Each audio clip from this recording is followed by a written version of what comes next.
Alrighty, folks, just want to give a quick congratulations to all of my chairman members.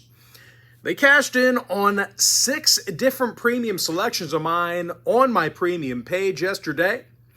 They cashed in on the Celtics, Ravens, Mavericks, under on the Chiefs game, over on the Eagles game, and they also cashed in on the over in the Suns game.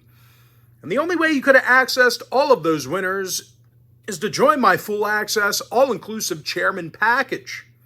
Chairman members get access to every single premium selection of mine, every single package, every single day for the next 30 days. And as an added bonus, they also get access to my chairman podcast, absolutely free. It's included with your purchase. Now, you may be wondering what the difference is between what I do here on the free videos and what I do on my premium page. Well, what I do here with the free videos is I'll handicap the entire slate of games in really any given sport side in total. And what I do on my premium page is, well, I actually share with you which one of these free plays on these videos that I actually like the best. I'm 3-0 my last 3 underdog tier package picks, 3-0 with a couple of pushes in my last 5 chairman package plays. And finally, folks, I'm hitting at 88% in my last 19 chairman package plays in that same membership. And the good news is I have plays going off in both of those packages here today. The site is patreon.com/BrockPage. And with that, folks, we're going to jump into some free content. We're going to start off with the Nets at the Pistons, 7 o'clock Eastern tip-off. Brooklyn's the 6.5-point favorite, totals 233. And as bad as the Nets have been here recently, they've been fairly dominant against Detroit in recent gatherings. They're 9-1 and they're 9-1. They're 9-1. That's what I'm trying to say. 9-1. Should I say it one more time? 9-1 in their last 10 against the Pistons. When it comes to shooting the 3 ball, they're also in the top 3 in the NBA on the road. Cam Johnson's drilling 40% of his long balls, 14.5 points a game. Meanwhile, Cam Thomas, he's leading the roster in points per contest. When it comes to grabbing rebounds, not many teams do it better on offense than Brooklyn. These guys are in the top 3 in offensive boards.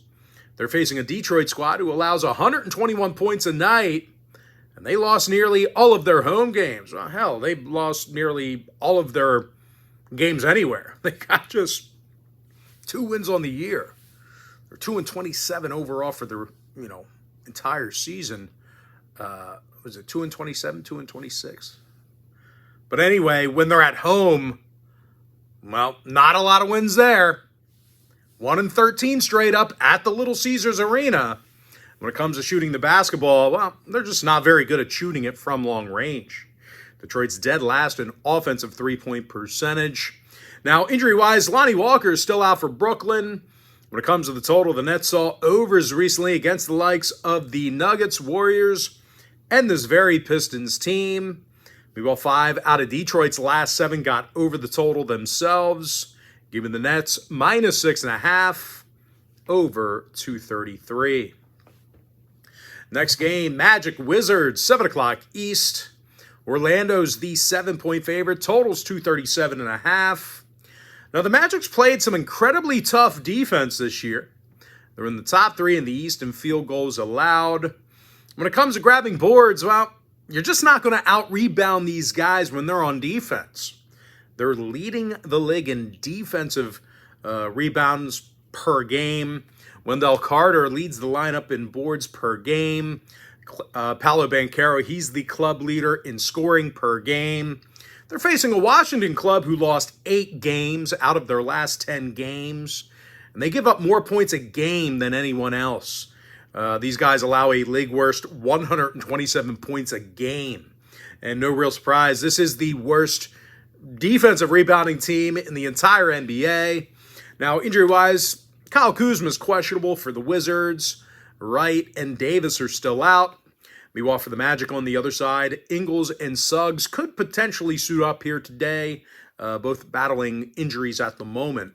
Now, Orlando saw overs recently against the likes of Miami, Cleveland, and Brooklyn. They're also 60% to the over in their last 10 meetings with the Wizards. So if you're into historical trends, plenty of overs to go around. Now, Washington on the other side, they saw overs in 6 out of their last 10 themselves. Give me the Magic -7, over 237.5. Next game, Hawks, Bulls, 8 o'clock Eastern tip-off. Atlanta's the 1-point favorite, totals 233.5. And as super short as this number is, you still got to acknowledge the fact that Chicago has been a covering machine. They covered an 8 out of their last 10. They still have a winning record in the United Center. And a lot of that is due to some solid defensive effort. Chicago is currently in the top 10 in defensive points per game at home. DeMar DeRozan's got a handful of steals on this season, team leader in points. When it comes to the scoring, Kobe White, he's drilling nearly 41% of his attempts from three-land. Now, they're facing an Atlanta club who isn't great on D. They're allowing their competition to make over 50% of their field goals against them. And I tell you, they really like to bury themselves early. Atlanta allows more first-quarter points than any other team in the league. Now, injury-wise, Levine's still out. Vucevic is questionable. Meanwhile, for Atlanta on the other side, Trae Young is questionable with a shoulder. 4 out of Atlanta's last 5 got over. 7-2 to the over in their last 9. Chicago's 6-3 to the over in their last 9 themselves.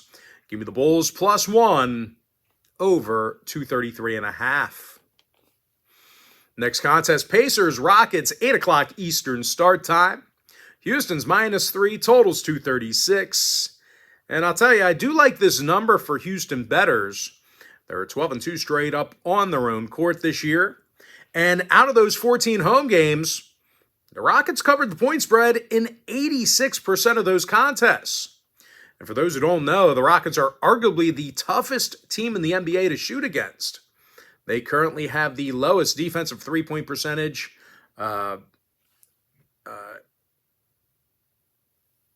Let's try that again. Wow, really struggling today. You know, it's that day after Christmas. The brain's a little bit relaxed. They have the lowest defensive field goal percentage in the NBA. They also have the lowest defensive three-point percentage in the NBA as well. And Freddie VanVleet, he's leading the roster in steals, 17 points a night on offense as well for the Rockets. And speaking of offensive production, Alpi Sengun leads Houston right now in points per game. Now, they're facing a Pacer team who's one of the worst defensive teams in the game. They're actually dead last in the NBA in guarding the field goal. And they're currently allowing their competition to make nearly 40% of their three-pointers against them. That's also a league worst. Now, injury-wise, Bruce Brown is questionable for Indy. Tari Eason possibly returning for Houston. The Rockets are 10-4 to the under in the Toyota Center. Meanwhile, Indy saw their last 3 straight road games against the Western Conference stay under the line. Give me Houston -3, under 236. Next game, Grizzlies, Pelicans, 8 o'clock Eastern start time. New Orleans is -5, totals 229.5. And even though the Pelicans are favored here, I do have some concerns about their effort rebounding the basketball.